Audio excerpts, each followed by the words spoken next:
Hello, my dear friends. Assalamu alaikum warahmatullahi wabarakatuh.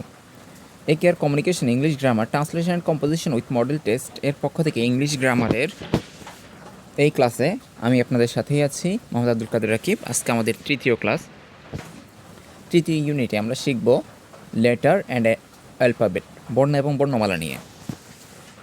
আমাদের প্রথমেই এই বর্ণ এবং বর্ণমালাকে আমরা দুইটা পার্টে ভাগ করছি। প্রথম হচ্ছে লেটার, বর্ণ। What is letter? বর্ণ কী? লেটারের প্রকার, ইংরেজি বর্ণসমূহ। ফার্স্ট আমরা যাই, হোয়াট ইজ লেটার? বর্ণটা কী?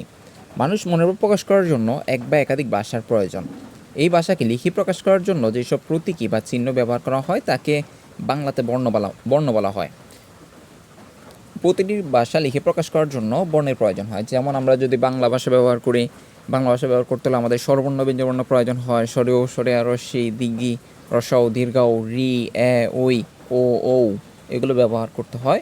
তারপরে ক, খ, গ, গ, ঙ, চ, ছ, বর্গীয় জ, জ, ই, ট, ঠ, ড, ঢ, মূর্ধন্য ত, থ, দ, দ, দন্তান্ন প, প, ব, ব, ম, অন্তর্জ, র, ল, তালিবেশ, মদিনাস্য, দন্তাস, হ, ডসিন্নর, অন্তস্তীয়, খণ্ডিত, অনুষ্কার, বিশ্ব, চন্দ্রবিন্দু এগুলো ব্যবহার করতে হয়। আরবিতে ব্যবহার করতে হয় আরবি হরফগুলো। একইভাবে ইংরেজিতে আমরা যে লেখার জন্য যেসব প্রতীকী চিহ্ন বা কথা বলার জন্য যেসব চিহ্ন ব্যবহার করি সেগুলোই হচ্ছে ইংরেজি বর্ণ। ইংরেজি ভাষা লিখে প্রকাশ করার জন্য যেসব সাংকেতিক চিহ্ন বা প্রতীক ব্যবহার করা হয় তাকে বলা হয় লেটার বা বর্ণ। সকল ভাষায় লিখতে হলে বর্ণ সম্পর্কে ধারণা রাখতে হবে। ইংরেজি বর্ণ মোট 26টি। ইংরেজি লেটার বা বর্ণকে আবার দুই ভাগে ভাগ করা হয়, দুই প্রকারে ভাগ করা হয়, দুই ভাগে ভাগ করা হয়। এক হচ্ছে ক্যাপিটাল লেটার, বড় হাতের বর্ণ, একটা হচ্ছে স্মল লেটার, ছোট হাতের বর্ণ। ক্যাপিটাল লেটারগুলো হলো A, B, C, D, E, F, G, H, I, J, K, L, M, N, O, P, Q, R, S, T, U, V, W, X, Y, Z. এগুলো ছোট হাতেরগুলো দেখে নিন, ছোট হাতেরগুলো একই। এরপরে আমরা পার্ট 2-এ যাই। পার্ট 2 হচ্ছে অ্যালফাবেট নিয়ে, বর্ণমালা নিয়ে। হ্যাঁ, বর্ণমালা কি? বর্ণমালা সম্পর্কে বর্ণমালাকে আমরা 3টা ভাগে ভাগ করছি। সেটা হচ্ছে হোয়াট ইজ অ্যালফাবেট, বর্ণমালা কি, অ্যালফাবেটের প্রকার, অ্যালফাবেট সমূহ। What is alphabet? অ্যালফাবেট শব্দটি ল্যাটিন শব্দ, অ্যালফাবেটাম থেকে এসেছে। আমরা পূর্বে আলোচনা করেছি ইংরেজি ভাষা লেখার জন্য যেসব প্রতীকী চিহ্ন বা সাংকেতিক চিহ্ন বা প্রতীক ব্যবহার করা হয় তাকে বলা হয় বর্ণ। এবার আমরা বর্ণমালা সম্পর্কে কিছু আলোচনা করব। বর্ণমালা হলো বর্ণ সবগুলোকে একত্রে করে বলা হয়। যেমন বাংলা আমরা বর্ণমালা দেখতে পাই 50টি, যেমন স্বরবর্ণ 11টি, ব্যঞ্জনবর্ণ 39টি, সর্বমোট 50টি। আরবিতে বর্ণমালা ব্যবহৃত হয় 29টি। ইংরেজি ভাষায় এ টু জেড পর্যন্ত, এ থেকে জেড পর্যন্ত 26টি বর্ণ বা লেটারকে একসাথে বলা হয় অ্যালফাবেট। এরপর আমরা অ্যালফাবেটের প্রকার নিয়ে আলোচনা করি। অ্যালফাবেটকে দুই ভাগে ভাগ করা হয়, এক হচ্ছে ভাওয়েল, স্বরবর্ণ, আর এক হচ্ছে কনসোনেন্ট তথা ব্যঞ্জনবর্ণ, যাকে বাংলাতে স্বরবর্ণ ব্যঞ্জনবর্ণ বলা হয় এবং আরবিতে বলা হয় হারফে সহি আর হচ্ছে হারফে ইল্লাত। হারফে ইল্লাত মানে স্বরবর্ণ বা ভাওয়েল, আর হারফে সহি মানে কনসোনেন্ট বা ব্যঞ্জনবর্ণ। এবার হচ্ছে ভাওয়েল। যে সকল বর্ণ অন্য বর্ণের সাহায্য ছাড়া নিজে নিজে উচ্চারিত হতে পারে তাকে ভাওয়েল বা স্বরবর্ণ বলে। আর হচ্ছে কনসোনেন্ট।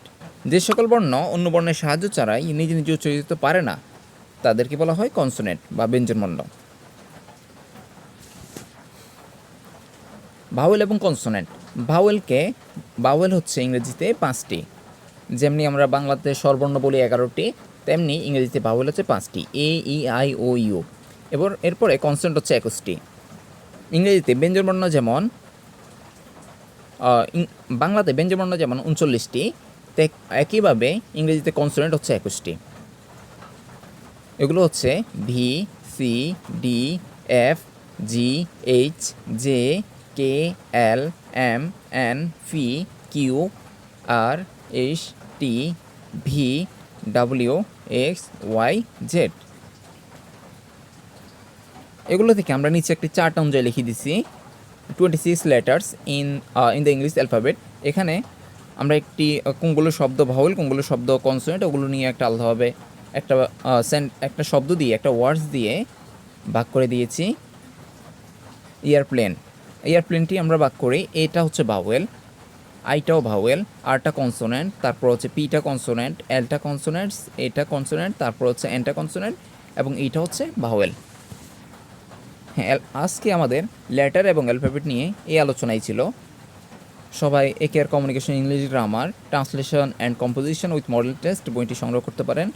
এবং যদি আমাদের ভিডিওটি ভালো লাগে এবং পরবর্তী আরও ভিডিও পেতে চান তাহলে অবশ্যই আমাদের ইউটিউব চ্যানেলটি সাবস্ক্রাইব করবেন এবং আমাদের ফেসবুকে ফলো দিয়ে রাখতে পারেন পরবর্তী ভিডিওগুলো পেতে। সবাই ভালো থাকবেন, সুস্থ থাকবেন। আসসালামু আলাইকুম ওয়া রাহমাতুল্লাহি ওয়া বারাকাতুহু।